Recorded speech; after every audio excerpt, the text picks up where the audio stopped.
Hello, my name is Edgar. This is my final project. Your task is simple. You have to count how many people are plugged into technology as they are walking to class. Hyper-desensitization. You see this every day as you are walking to class, or maybe you have become a victim of hyper-desensitization yourself.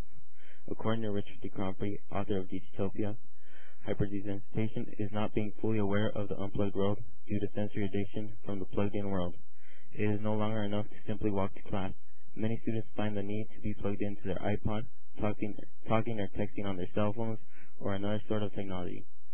DeGrandpre writes, when the virtual domains becomes more interactive, we accommodate to those changes such that they become the new standard of what's needed to meet one's newly inflated sensory expectations.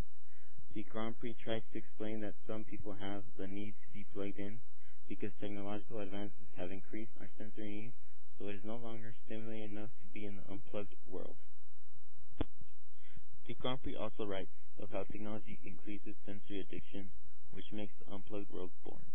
The psychology of diminishing returns suggests time spent in virtuality actually compresses and dims our experience of unplugged reality, thus reinforcing the cycle of sensory addiction.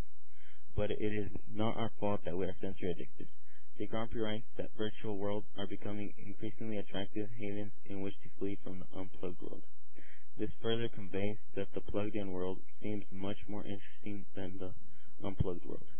DeGrandpre is aware that the plugged-in world makes the real world boring and therefore ignored.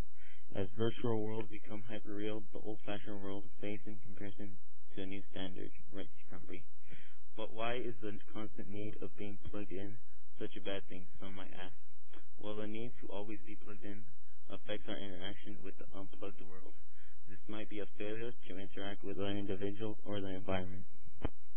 For example, if someone is listening to their iPod, they cannot hold a conversation with another individual that is with them. More advanced technology has led to sensory addictions, which leaves the unplugged world to be boring and unstimulating. DeGrandpre writes, American culture is not just media-driven. It is driven by a mass media that captures you in a spell of hyperreality, thereby contaminating the meaning and value of the unplugged world.